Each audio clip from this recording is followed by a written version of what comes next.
Jeff and I loved to try and scare each other with the darkest, most twisted movies we could find. Every Friday, he would come to my place and we'd order pizza.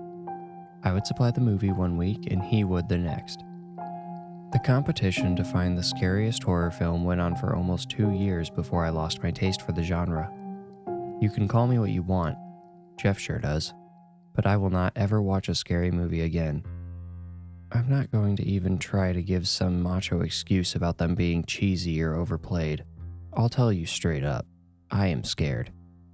Last year on a Friday night, the last Friday night I spent watching movies with Jeff, it was my turn to choose the film. I picked the 2007 classic, Dead Silence, which Jeff had never seen.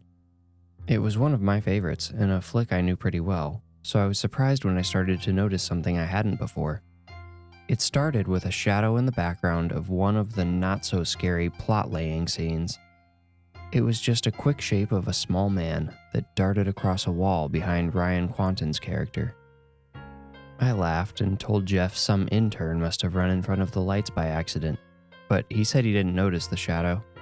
I didn't think much of it since I had probably seen the movie half a dozen times and I hadn't noticed the mistake until now. Things got a little weirder in a later scene. There was plenty of creepy stuff happening in the foreground, but I noticed something move into frame in part of the screen that was slightly out of focus. The camera switched to another angle for a few moments and everything was normal. Then it switched back, and I saw him. The gray-colored man was hunched over in the corner of the screen. None of the characters paid him any mind, and his presence seemed totally disconnected from the rest of the movie. He was staring straight into the camera with white eyes that were too close together. If he had a nose, it wasn't big enough to make out on the screen. His mouth somehow scared me the most, though. He had no lips. It was just a slit that ran across his cheeks, forming a subtle grin. The little man, who I've come to call Grin, rubbed his pale hands together and stared out at me. "Hey, do you see..." I started to ask Jeff when an intentionally scary moment occurred on screen. Jeff jumped a little, which I found satisfying. I quickly remembered what I'd seen, though, and asked if he'd noticed. "Stop it, dude. This movie's scary enough as it is. I gotta hand it to you. You picked a good one this week." The movie was almost over the next time I saw Grin appear. As much as I try to discourage people from watching it now, I'd feel like a jerk if I spoiled the ending, so I'll just explain what I saw without describing the scene. I was engrossed in the action when a gray lump rose from the bottom of the frame. It grew slowly and glistened with a sort of slimy sheen. I was 100% sure I would have noticed it before. Jeff obviously didn't see it, which made me very uncomfortable. Why was I seeing it then?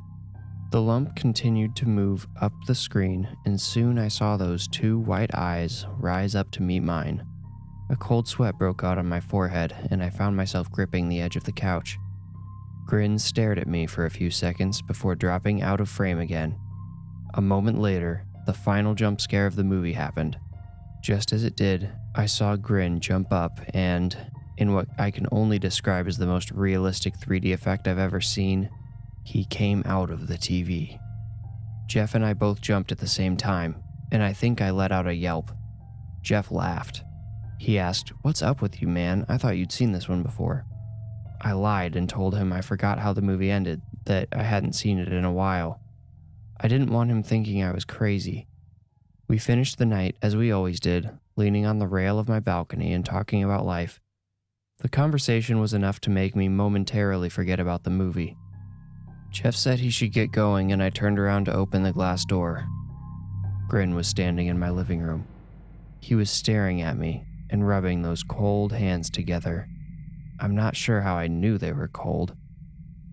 I was about to ask Jeff if he saw the figure, but he had also turned around and was about to open the door himself. He clearly didn't see anything out of the ordinary. I asked Jeff if he'd like to stay a little later that night. I offered beer, knowing if he drank he would be forced to stay longer while he sobered up. He told me he had a lot going on the next day and needed to be fresh. Begrudgingly, I told him I understood and saw him out. I helped myself to one of those beers, hoping it would help calm me down. Then I went through my nightly routine without incident. As I was pulling my sheets up, ready to fall asleep, there was a knock on my bedroom door. I was paralyzed except for my racing heart. Was Jeff back? Had I left the door unlocked? I hadn't heard anyone come into the apartment. Hello? I waited for a response, but heard nothing more. Had I imagined the knocking? Enough time passed for me to gain a little confidence, and I got out of bed to check the apartment and make sure the door was locked. I opened the door and stepped into my dark living room. I turned on every light, including the balcony light, and looked around to find everything as it should be. After double-checking that the door was locked, including the bolt, I felt safe enough to turn the lights off again. I flipped the switch in the living room, making the interior go dark, and removing the reflection of my living room from the glass door to the balcony. On the other side of the glass, standing under the light, was GRIN, staring, rubbing his hands together, and smiling at me. I grabbed my wallet and keys off the counter and left without looking back. I spent the weekend in a local hotel. Unable to afford a longer stay, I returned to my apartment on Monday to find everything in order. The first thing I did was eject the DVD of Dead Silence from my player and break it in two. I took the broken disc in its case to the dumpster outside and buried it under bags of trash. That was about a year ago, and I haven't seen GRIN since. I hope he's gone, but there's a part of me that constantly wonders if he's always been here and always will be. But why wouldn't he show himself anymore?